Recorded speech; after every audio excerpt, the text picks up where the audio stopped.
For the first time in years, Washington may be taking a step toward improving gun regulation. A group of Democrat and Republican senators announcing a bill to better the background check system. It's called the Fix NICS Act of 2017. It would ensure states and the federal government upload required information about a person's past to the National Instant Criminal Background Check System.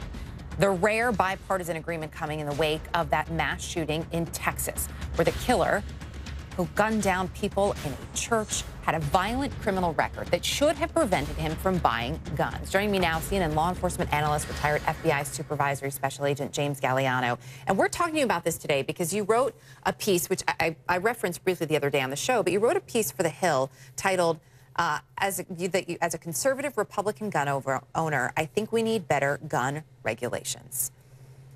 And I want to read part of what you wrote, saying you're not advocating for gun control, but you feel, quote, we desperately need sensible measures to limit the availability of assault rifles to those who shouldn't own them. It's amazing the reaction you got. Yeah. I think just you putting it out there helped to start a conversation that has been so difficult in this country. Has it started a conversation, you think? I hope. I mean, the term gun control has such ominous undertones, and for some folks, as soon as they hear that, it's an immediately conversation shutdown piece. We don't want to talk about it. You and I, 6 weeks ago, almost to the day, were on a plane headed out to Las Vegas in the wake of the October 1st shooting. I've talked about that shooting because, being a military historian and a West Point graduate, I was able to look at that, 58 people killed, 500 casualties, and attach a connection to the casualty count in the bloodiest conflict in the Iraq War, which was November and December of 2004.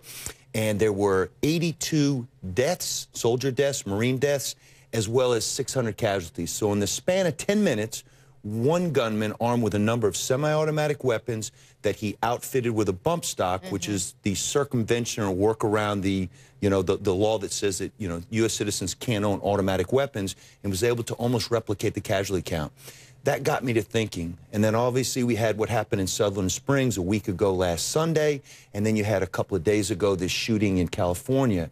And I had a reckoning with myself, and I said, if people don't, like me, don't step forward, because it's impossible to call me a product of the left. And people try to say, well, you work for CNN, they must be telling you what to say, which, if you know me, that's insanity.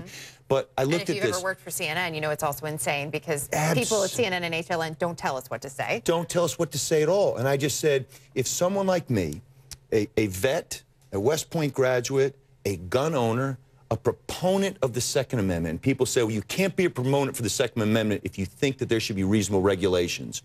Why? Why do people say that? Because there is a fear of the slippery slope, Erica, which means they think that if you do anything, that's going to lead to government confiscation or disarming of the American populace, which is, again, such a misnomer. It's not going to happen. So if you're for reasonable regulations, if you say, we've got to do something, and people then come back to you and say, as some people have with me, well, it wouldn't have changed this shooting. Maybe not.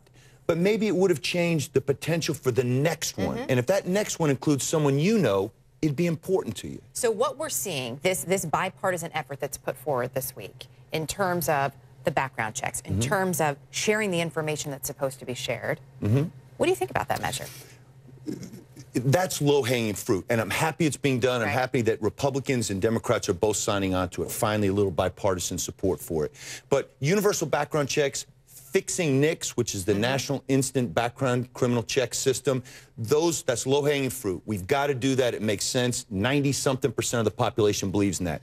The gun show loophole is another one. That's low-hanging fruit. We need to make sure that people that are buying weapons at gun shows have those weapons registered and their background checks done before they can get the weapons.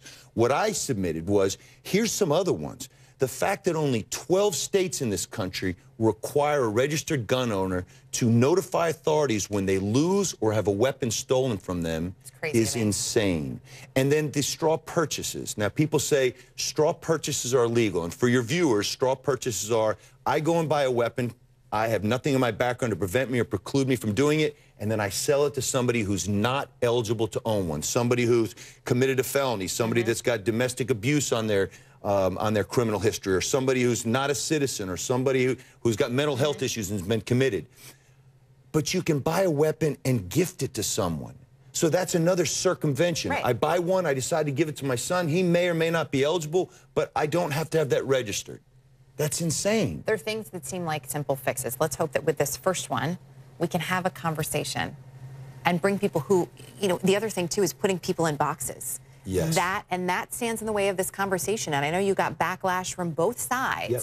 when you wrote that, but I applaud you for putting it out there and for starting the conversation, because the other thing that you and I talked about on that plane with a number of our colleagues was how we have covered far too many of these. And there is always a call for something to be done, and it has yet to be done. And so let's hope that now it's starting. And I applaud you for starting the conversation, my friend. I appreciate it. Thank you, Erica.